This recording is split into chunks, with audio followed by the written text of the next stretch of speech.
ყველაფერს ასაც აქ ვაკეთებთ ეკლესიაში. მე ხშირად მithქვავს, ეხ კიდე გავიმეორებ. მე ხშირად ვეუბნები ყოველ ადამიანს, რომელიც აქ მოდის, ყოველ ახალ მომსვლელს, თუ სადმე არ ეკლესიურ ადამიანებთან ურთიერთობა მაქვს, იმიტომ რომ ძალიან მნიშვნელოვანი პრობლემაა და ეს უპირველესად ეს არის პრობლემა ჩვენი ქრისტიანების, უпроსტოდ ქრისტიანებისა და კონკრეტულად სასულიერო პირების. ჩვენ დღეს უდიდესი მისია გვაქვს, მისიონერობაა ჩვენი საქმე, ჩვენ უნდა წარმოვაჩინოთ ეკლესია როგორიც ის არის სინამდვილეში და რას ვაკეთებ ჩვენ. ხშირად მithქვავს, კიდევ ერთხელ გავიმეორებ. პირველი შეცდომა, როცა ჩვენ ეკლესიას წარმოვადგენთ, ხშირად მისაუბრიას თქვენთან, კიდე მინდა ერთხელ თქვა. და თვითონაც თქვენთაგანმაც ეს უნდა იცოდეს, როცა ჩვენ ეკლესიას წარმოვაჩენთ, რაღაც ამკრძალავ დაწესებულებად, რომელიც რაღაცებს კრძალავს. ეს არ შეიძლება, ეს არ შეიძლება, ეს არ შეიძლება. ასე არ მოიქცეთ და ასე არ თქვა. ან მეორე, როდესაც ნორმატიულ აქტებს აწესებს, თუ როგორ უნდა მოიქცე, როგორი ფორმები უნდა მიიღო და როგორ იცხოვრო, სად არის აქ თავისუფლება? ადამიანი, რომლის თავისუფლების ხარისხი ისეთი დიდი უნდა იყოს, რომ დედამიწაზე ვერ ეტყოდეს, ხოლოდ მაშინ ხდება ის ღმერთის მაძიებელი. სამყარო არ ყოფნის ადამიანს ღმერთი უნდა, ცოცხალი ღმერთი უნდა და ამ დროს შენ ისეთ ჩარჩოებში აქცე, რომ ადამიანს გული უსყდება. შემოქმედებითება კვდება, ნოლი ხდება. და უკეთეს შემთხვევაში ადამიანი ხდება გულგრილი ეკლესიისა და წლების მერე მიდის ეკლესიიდან ის 1000 ერთხელ გამოივლის, უარეს შემთხვევაში მოსწონს რა თავი ამ ნორმატიული აქტების ზედმიწევრით აღსრულებაში ფარისეველი ხდება, ის ფარისეველი, რომლებმაც ქრისტე დღეს მოკლეს. და კიდევ ერთი, რასაც ჩვენ სასულიერო პირების საშინლად ვაშავებთ და ადამიანის სუსტ ნებისყოფას, რომ ადამიანს სურს, რომ პრობლემები ღმერთთან სხვამ მოუგვაროს და ეს სხვა იპოვა ეკლესია, როგორც რაღაცა კორპორაცია, რომელიც ღმერთთან შუამავლის როლს ასრულებს. და აბა გავიხსენეთ როგორ ავართ ხოლმე. მამაო ილოცე ჩემთვის, მამაო პარაშუტი გადამიხადე, პარაკლისი განსაკუთრებით არაეკლესიურ ადამიანებს საოცრად ახასიათებთ ამგვარი რაღაცა. რომ ეკლესიამ რაღაცები შეუსრულოს, რომ მას სასუფეველის კარი ან მის მიცვალებულს ან მის ახლობელს, ჯამთელს თუ ავანტყოფს სასუფეველის კარი გაეხსნას. და მე რა გაგვიყვეს, რომ ამბობენ ხოლმე, ეკლესიაში მივედი, ეკლესიაში დავდივარ, სად დადიხარ? სად მიხვედი? ეკლესიაში ვერც მიხვალ და ვერც ივლი, შენ უნდა იყო ცოცხალი ნაწილი ეკლესიის. ეკლესია არ არის შუალედური რგოლი, შენსა და ღმერთშუა, კარგად გავითავისოთ. შენსა და ღმერთშუა, შენსა და ჯვარცმულ იესო ტკბილშუა არავინ არ დგას.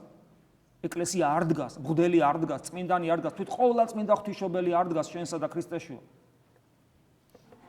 ეკლესია ღმერთთან შეხვედრის, ღმერთთან შეერთების ადგილია. მე მაინტერესებს, შენ როცა ეზიარები, ვინ დგას შენსა და ღმერთშუა. შენ როცა ქრისტეს ყდათით აღმდგარი მაცხოვრის ხორცსა და სიღებს, ვინ დგას შენსა და ღმერთშუა? არავინ. და როცა ეზიარები, მაშინ ხარ ეკლესიის ცოცხალი ნაწილი. ეკლესიაში ვერ ივლი, ეკლესიაში ვერ შეხვალ, შენ ხარ ეკლესია. და როდესაც ჩვენ ეკლესიის ნაწილი ხდებით, არსი და მიზანი ეკლესიურობისა ჯვარცმული ქრისტეა, რომელიც დღეს საფლავში იმყოფება. რას ნიშნავს საფლავში იმყოფება? ჩვენ გვევალება პასუხისგებლობიდან გამომდინარე? არა, სიყვარულიდან გამომდინარე. უერთგულოთ მას. როგორც მენელსაცხებლე დედები ერთგულებენ მას. თავგანწირული ერთგულებით. ადამიანი რო ხონდეს, ღმერთი უნდა უყვარდეს. როგორ უნდა გიყვარდეს ღმერთი, მაინტერესებს. რომელსაც ვერ ხედავ, რომლისაც არ გესმის, რომელიც ყოვლის შემძლე არსებაა და შენი სიყვარული უბრალოდ მას არ ჭირდება. აი როგორ უნდა გიყვარდეს ღმერთი? სიყვარული ხო თავგანწირვაში ვლინდება მხოლოდ. როგორ უნდა გიყვარდეს? მოგცა უფალმა ამის საშუალება. დაიმცრო თავი სიკვდილამდე, ჯოჯოხეთში ჩასვლამდე დაიმცრო თავი. შენი ხელით, ადამიანური ხელით იქნა შეურაცხყოფილი ნაცემი ხელი ურტყეს, ფეხი ურტყეს, ჯოხი ურტყეს, ნერწყვიდან აფურთხებდნენ ანუ. შეგეცოდებოდა? თანაუგზნობდი? გული დაგეთუთქებოდა? გაყვებოდი? გოლგოთამდე, ბოლომდე, თუ იტყოდი არ ვიცნობო, თუ არ გვითქვია, არ დაგვიმალავ, შენი ქრისტიანობა არ ვიცნობ, მაგკაცო, პეტრე მოციქულივით. რა მდგომარეობაში ვიქნებოდი? ყველგან და ყველაფერში ქრისტე. რასაც არ უნდა აკეთებდეთ, ლოცვა იქნება, მუხლდრეგა იქნება, მარხვა იქნება, აღსარება იქნება, ზიარება იქნება, ყოველ სახში ლურსმანს რო აჭედებ, ქრისტე გახსოვდეს. ღვთისადიდებლად სუნთქავდე უნდა და მისდამი ერთგულება, კიდევ ვიმეორებ, მისდამი როგორც ადამიანისადმი ხშირად მithქვავს, ერთგულება, ცხოვრების საზრისი და მიზანი უნდა იყოს. ეს არის აუცილებელი პირობა შენი ღმერთთან ურთიერთობის. სანაცვლოდ რა მექნება ადამიანის დაცემული გონება იტყვის. სანაცვლოდ რა გექნება? არაფერი.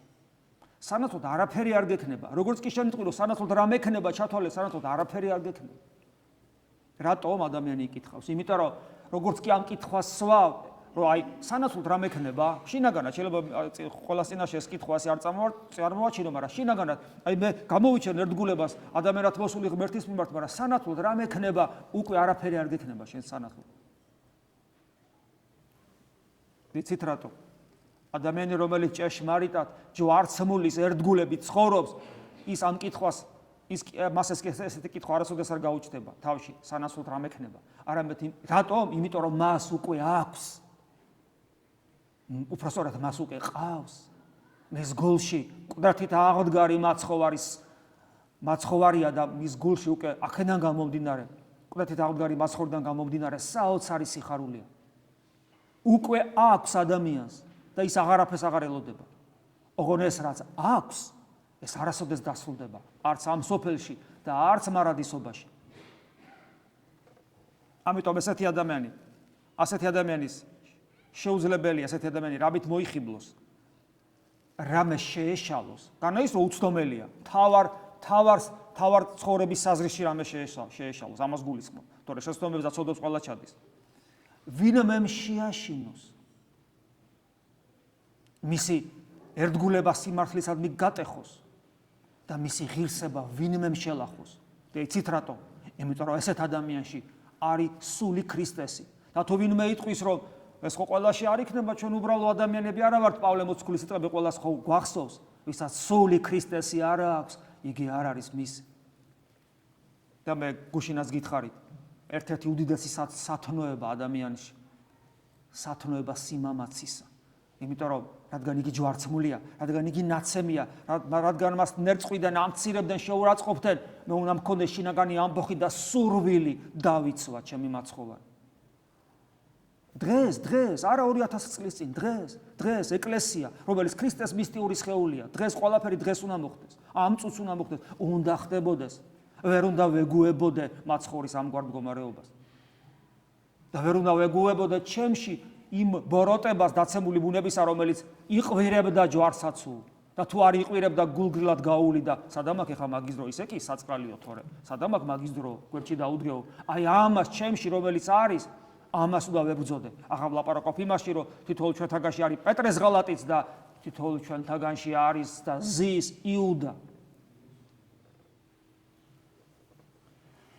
ასე რომ ღმერთმა ძალა მოგცეს ჯვარცმულის ერთგულებისა და განსაკუთრებულად ისევ საკუთარ თავს ვეტყვი, როგორც სასულიერო პირს, ღმერთმა მომცეს ძალა, რომ მე თვითონ სწორედ დავინახო თუ როგორ ვერთგულო ქრისტეს და ჩემი როგორც სასულიერო პირის ხმით სხვასაც, სხვისთვისაც ეს დასანახავი გახდეს. თორე აფასი ექნება მაშინ პირადად ჩემს მღვდლობას არც არაფერი.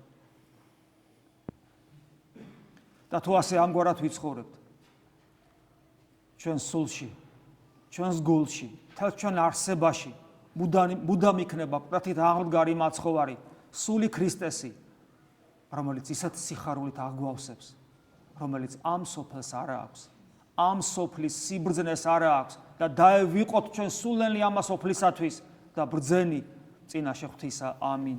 მადლი უფლისა ჩვენისა იესო ქრისტესი და სიყვარული ღვთისა და მამისა და ზიარება სული საწმინდისა იყოს თქვენ ყოველთა თანა. ამინ.